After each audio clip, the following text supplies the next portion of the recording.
Shalom, queridos. Deus abençoe a tua vida. A palavra de Deus diz o seguinte, em Mateus no capítulo 6, versículo 22 e 23, diz que os nossos olhos são lâmpadas, são luz para a nossa vida.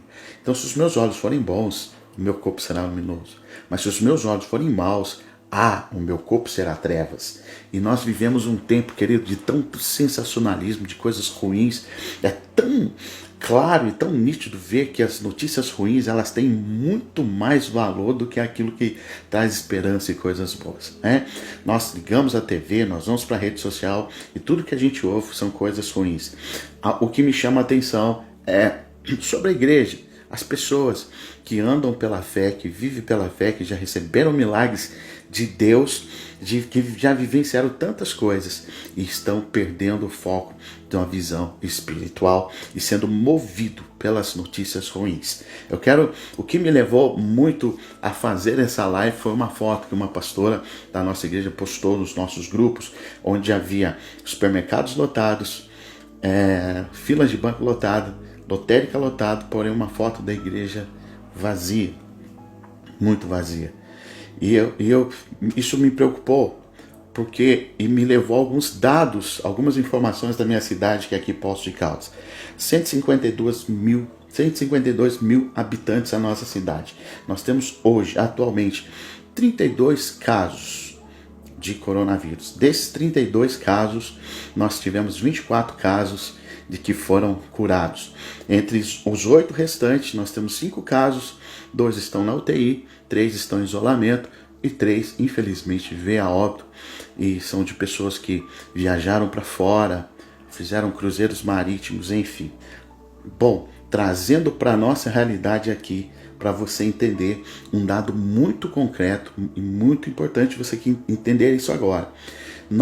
Segundo o IBGE, a nossa cidade ela tem 152 mil pessoas, né? Para 32 casos, nós então temos 0,02% de casos.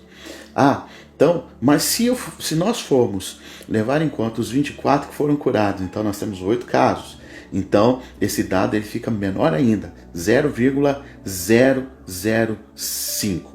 Nós, querido, como igreja do Senhor Jesus, desde o início dessa pandemia, torres de oração se levantaram, jejuns foram feitos, orações foram feitas, intercessores se levantaram, atos proféticos foram feitos na cidade, e eu louvo a Deus pela minha cidade. Nós temos aqui um prefeito técnico, administrador, né? O índice de infecção é muito baixa, mas eu não quero tirar o mérito do político da prefeitura, mas eu quero dizer uma coisa, que o mérito é de fato por aqueles que oraram, aqueles que intercederam, né? Eu quero trazer aqui a prova do milagre de Deus, né? Por aqueles que dobraram os seus joelhos e oraram. Meu Deus, quantas vezes nós chegamos a orar por leitos vazios e pessoas curadas? Eu não me lembro de ter orado por igrejas vazias. Nós não oramos por igrejas vazias, nós oramos por leitos vazios e pessoas curadas, e isso tem acontecido na nossa cidade. 32 casos, 24 foram curados, né? E nós temos aí 5 casos que estão sendo tratados. O que eu quero te dizer, querido, um percentual muito pequeno de 0,005 da nossa população, e que nós possamos mudar a nossa mente, parar de valorizar aquilo que é tensão, que é desgraça. Nós precisamos olhar para o alvo, para Cristo. Ei, querido, nós estamos vivendo na mão do governo, na mão dos políticos e na mão do Estado, né? Hoje, o decreto que é estabelecido para a igreja que está vazia, ela é estabelecido por uma pessoa que não conhece Jesus, que não tem visão espiritual.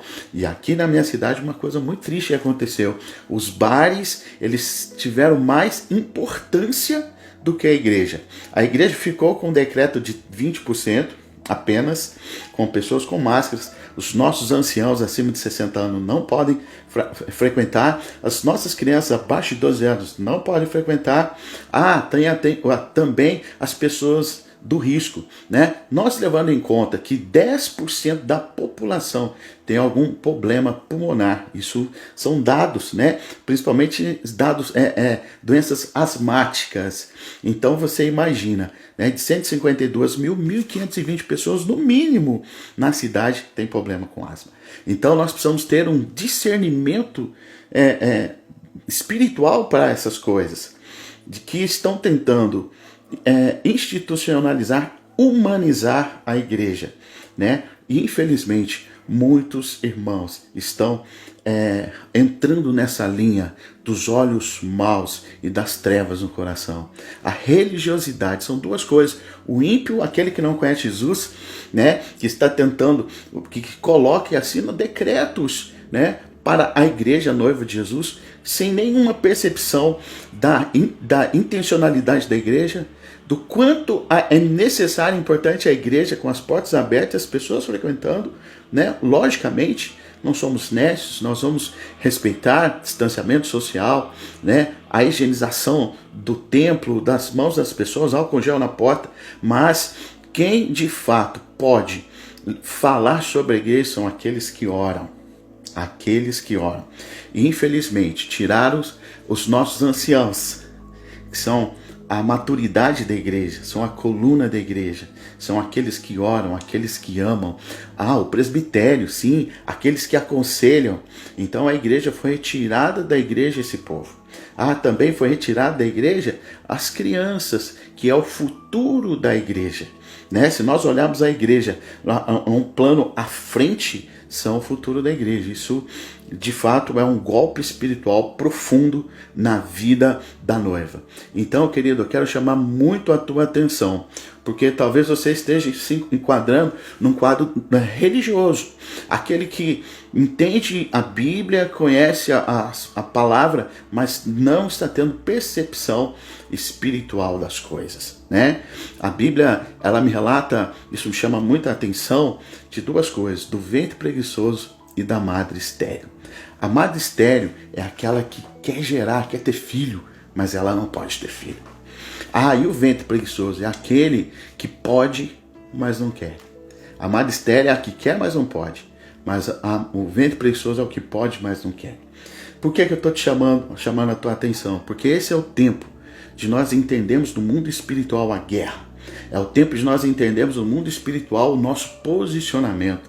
Existem irmãos queridos, os nossos irmãos da melhor idade, que amam tanto a igreja, que, meu Deus, que sustentam a igreja em oração, sustentam a igreja na frequência e querem tanto. Nós recebemos ligação: pastor, eu quero ir para a igreja, pastor, o que eu faço? As crianças estão chorando querendo ir para a igreja.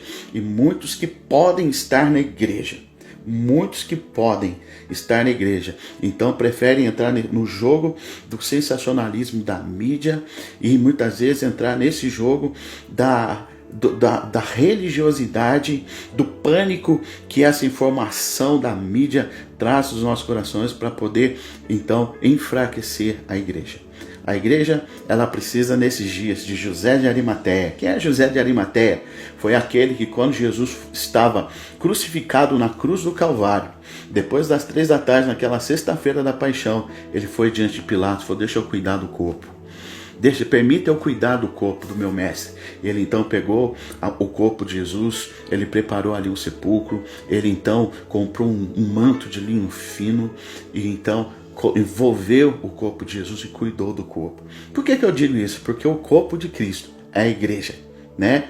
Eu convido você que já foi abençoado tanto pela igreja, né? Eu fico imaginando, se Jesus voltasse agora e usasse alguns critérios desse tempo de hoje para o julgamento, como que seria? Se Jesus usasse a sua fé como parâmetro, se Jesus usasse o seu cuidado para com a noiva, o corpo, a igreja, como parâmetro, como que seria? Você subiria ou você ficaria? Então, querido, nós precisamos ter esse entendimento muito claro. Nós estamos indo ao prefeito, pedindo para que o prefeito libere para nós um culto para a melhor idade. Nós precisamos dos nossos irmãos perto da gente, aquecendo a chama, o profético da igreja, né? E nós queremos isso, né? E algumas pessoas falam, nossa, mas os nossos idosos, eles não têm entendimento. Tem sim, irmão, mais do que eu e você. É a maturidade, é o presbitério da igreja, e nós precisamos ter entendimento. É mais ou menos assim. Alguém já falou assim, meu pai não me entende. Não, é você que não entende seu pai. Você só vai entender seu pai quando você tiver filho. E esses nossos anciãos, eles já passaram por experiências fantásticas, marcantes. E são eles, a coluna, que sustentam a igreja em oração, em amor, em ensino. Então nós vamos orar sim, e nós vamos defender sim a noiva de Jesus. Nós queremos todos os nossos irmãos, as crianças dentro da igreja, sim, com isolamento, cuidando de tudo. Mas nós queremos. A palavra de Deus, né? Em 2 Timóteo, no capítulo 1, versículo 7, diz assim: porque Deus não nos deu um espírito de covardia. Deus não nos deu um espírito de covardia, mas de poder, de amor e de moderação. A Bíblia relata exatamente isso. Eu quero ministrar na tua vida essa confiança, esse fogo, o Espírito de Deus, a revelação profética do Espírito de Deus, porque a igreja, ela não pode estar nas mãos de homens que não conhecem Jesus. Ela precisa estar na mão daqueles que oram e intercedem. Que o Senhor possa falar profundamente no teu coração através dessa palavra, e que Deus possa vir com um vento forte, impetuoso sobre a tua vida, e esse Espírito possa te impulsionar, tá? Na proclamação do Evangelho e na defesa da igreja. Deus te abençoe, que o Senhor fale profundamente com você, em nome de Jesus.